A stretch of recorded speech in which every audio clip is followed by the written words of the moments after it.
emphasize that shortly after that incident occurred, we were able to move in, make arrests. We arrested 2 people for assault, 1 adult for assault 3, which is a felony, and 1 juvenile for assault 4, which is a misdemeanor, and we were able to get that victim safety and treatment that they needed. So please, if you're sharing that clip, that you would also identify the fact that we did make an arrest shortly after that event occurred, and we are down there, we are paying attention, we are engaged. I really am proud of the work we're doing. We're going to stay involved down there, but I want to emphasize that political violence is not acceptable, but violence in the city is not acceptable. And I'm super proud of where we have come in the last couple of years around public order events, as well as in the reduction of crime. But we will not accept or tolerate people coming down to South Waterfront for the purpose of engaging in violence. So fighting in the street, fighting amongst one another, whether or not it's agreed upon behavior between the individuals, is not permissible by law, and we will make arrests. And I spoke with the district attorney today, and we will assure prosecution and follow through for that activity. We know that down at the facility there are a lot of competing points of view and a lot of differences of opinion, and last night we saw that played out more in the crowd and less directed towards the issues at the facility. So we are engaged both in making sure that all of South Waterfront remains a safe, viable place for people to be able to live, play, and thrive. And I just want to emphasize that we're not going to be tolerating that behavior. We will have additional resources designated this evening and be evaluating on a nightly basis as to what level of presence that includes, along with the Portland Police Bureau. I want to remind us also that we're not engaging in immigration enforcement, or the facilitation of that facility in line with federal officers. So we are continuing to abide by state law, but adhering to Portland's values in responding to both violence and vandalism. With that, I'll start taking some questions. Chief, as it stands now, the protest at the ICE facility, does it warrant the deployment of the National Guard? Well, I don't believe that it does, no. At this point, the actions that Portland Police Bureau demonstrated last night, we were able to manage that. We probably highlighted maybe 200 folks total down there last night. We were able to make a couple of arrests. Once those arrests were made, crowd quickly dissipated. So I'm confident that the resources of the Portland Police Bureau can manage incidents and actions that are occurring down there in South Waterfront. Chief, until last night, no one had been arrested by Portland police down at these protests since, I believe, June. So what changed? Why this new approach? Yeah, so I believe the last arrest was late June, as you mentioned. We made a decision at that point to be more engaged from a monitoring standpoint, so it wasn't as if we were ignoring the situation down there. We were directing our members to regularly patrol the area, to respond to calls for assistance. But in the months of July and August, we saw a limited amount of public order matters. Most of the conflict that was occurring specifically on ICE property and with the ICE facility, of which I believe is the responsibility of the federal law enforcement. So we did not see the level of violence that we saw last night on a regular basis, and so that's why we're re-emphasizing and reprioritizing some of our attention down there. Certainly the events of the weekend also led to that. We would be naive, if not negligent, in our duty in recognizing the President of the United States designating 200 Oregon National Guardsmen as well as the additional federal police officers. So we have a responsibility to be engaged in that, and that's why we've reprioritized some of our efforts down there. Is there a myth or a misconception since this news broke that you're like, oh, I just wish people understood this? Yeah, I mean, the fact of the matter is, and it's been highlighted so many times so well, but I just want to emphasize, this is one city block. City of Portland's about 145 square miles. This is one city block. And even the events that are happening down there do not rise to the level of attention that they are receiving. We are seeing this true for our society in whole. I'm not going to try and editorialize too much, but these 30-second, 20-second, 15-second clips that are brought in from months ago or maybe even years ago. We've seen Portland portrayed through the events of the lens of 20 and 21. And what's actually happening in the response that we're seeing both from Portlanders and from the Portland Police Bureau is not in line with that national narrative. And it is frustrating, but we're going to continue to stay the course. I said this on Saturday.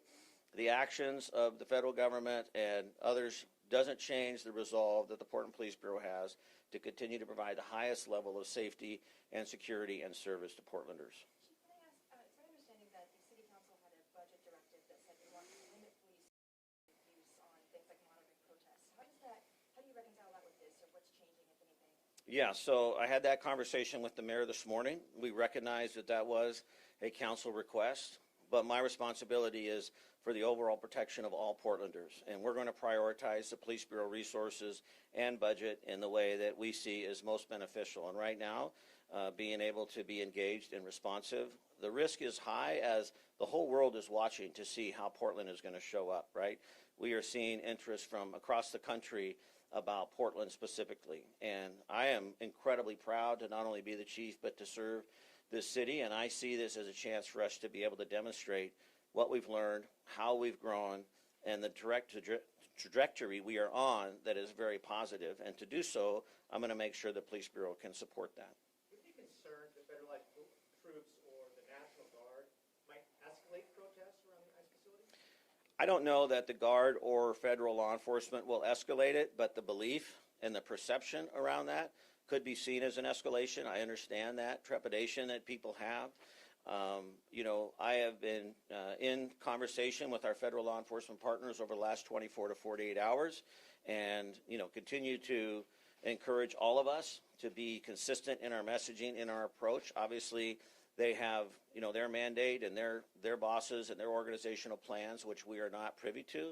But I don't have reason to believe that in and of themselves would instigate, but I know that the perception and the presence of is certainly concerning to Portlanders. And it was made really clear this weekend with Senator Merkley and others, that we don't take the bait, that we look for ways to direct our interest, our passion, our frustration into other ways. I think this is an opportunity for Portland. And rather than saying what we can't do or what we shouldn't do, let's talk about what we can do. If you're frustrated and you're feeling hopeless, you're feeling like you don't have a voice, this is a chance to engage in public service. This is a chance to volunteer. This is a chance to reach out.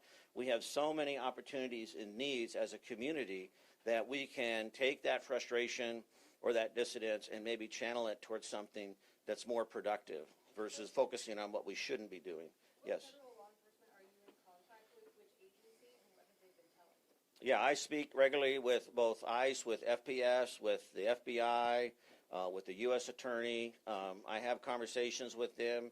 We conflict information, talk about whether or not there's been arrests, talk about, just making sure we're in communication. As I said, from an operational standpoint, there isn't that type of sharing of information because we don't want to cross those lines where it could be seen as if PPB is involved in immigration enforcement. But if there are questions around immigration, then they have kept the line of communication open for us to be able to call and try to verify information because we know that's confusing to the community. And they've been sensitive to that, and they have been receptive and continue to be responsive to our outreach to try and bring clarity the best we can in a very, very complex situation. Have you spoken to anyone with the National Guard over the past 24 to 48 hours? I've spoken with Oregon National Guard just briefly. They were at the press conference on Saturday, and we have members of the Police Bureau that are part of the Oregon National Guard, but I would not say formally. We're trying to get a meeting set up. The state police are primary liaison to the Oregon National Guard. They work very closely with them, so I do speak with the state police superintendent regularly, and he's done some outreach. So I would anticipate some type of conversation, hopefully in the coming days as schedules permit. How many of your officers? Timing of the mobilization? Are we talking days or weeks? I don't have any information about that in terms of when we will actually, see National Guard on the streets of So Portland. your officers have been called up. How many? At this point, I'm not aware of any officers that have been called up. I'm sure that if we have officers called up, we'll know about it. That certainly has an impact on our staffing and our ability to provide, ongoing high level of service. But at this point, I have not been notified of any of our members being activated. Thank you. So you mentioned the protests were largely peaceful, but there were some clashes between counter-protesters or opposing groups. What are you guys doing, maybe preventative measures, those dialogue officers, to try to mitigate some of those clashing of opinions? Yeah, last night, some of our dialogue officers early on were able to do just that. We were able to step in to these competing points of views and, find some off-ramps, find some alternative ways for them to be able to share information. The reality is that, we can have these competing truths. That's what exists in America. That's what this is, trying to elevate, is that we can have these differing points of view, and we can bring those to the public square, and we can express those as long as they're not done so in a violent way. And we're not going to be tolerant of that. We're going to continue to enforce the laws. But our dialogue officers stand ready to help facilitate those conversations or to find alternative places for people to be able to express that, where maybe it reduces the tension and reduces some of that conflict. Can you talk real quickly, the limitations of National Guard troops are not law enforcement, they're not technically full-blown military, right? So what limitations do they have, do you know? Well, my understanding is, based upon the conversations I've had this weekend, is they will be implemented for site security, so building security, federal buildings. You have a series of federal buildings downtown, not just the ICE facility, but Edith Green next door and the U.S. Attorney's Office next door. And I am speculating right now, so, I don't have anything official that says what their role is going to be, but that's the inference that's been conveyed to us, is that it'll be in the area of site security. So we'll have to see what that looks like. As I said, this is new territory for us, new territory for the state, and we're just going to have to kind of take it day by day. I've been in regular communication in the last 24, 48 hours with the governor and with the mayor, very appreciative of their support, their outreach.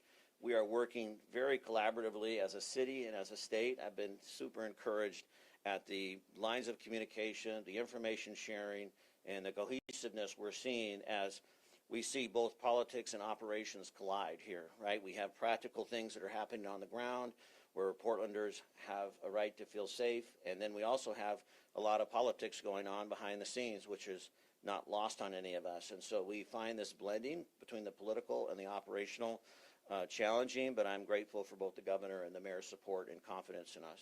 Yeah. Chief, a lot of us can see what's happening in Portland present day, but can you kind of verbalize and compare the summer of 2020 George Floyd to now and describe the difference?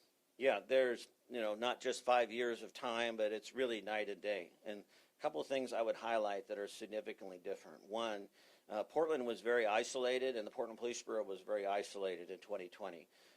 Police Bureau was isolated from much of city and city government and city leadership, and really Portland was isolated from the state as many people pulled back and really just saw what was happening in the city and were frustrated or disappointed. And as I just mentioned, this is a statewide effort right now. I mean, the state is really wanting to see Portland be successful, and so that is unique, and that's translated all the way down to how the city is responding to the Portland Police Bureau. The mayor has been very intentional about bringing us along in this conversation. We are advising city council. We have strong support from the city administrator. This is not about the Portland Police Bureau. This is really about the city of Portland. And in 2020, it was about the Portland Police Bureau. The other thing I would mention is just the strides Portland Police has made in the last 5 years. The changes we've already highlighted, the dialogue officers, changes in our response, our understanding of use of force, crowd control, adhering to state law, modifying our policies, etc. So it is a totally different landscape, and I think we can say that with confidence based upon what we've seen just in the last year. Protest events with thousands, tens of thousands of people. But even last night, where we had a peaceful protest, and then even though we had some disturbances at the facility, after a couple of quick targeted arrests, it quickly dissipated, and that was the end of the story. So I think we're in a much stronger place. Can you describe the difference between your skills, the officer skills, for crowd control versus what a National Guard troop might come in as far as their training? How's that?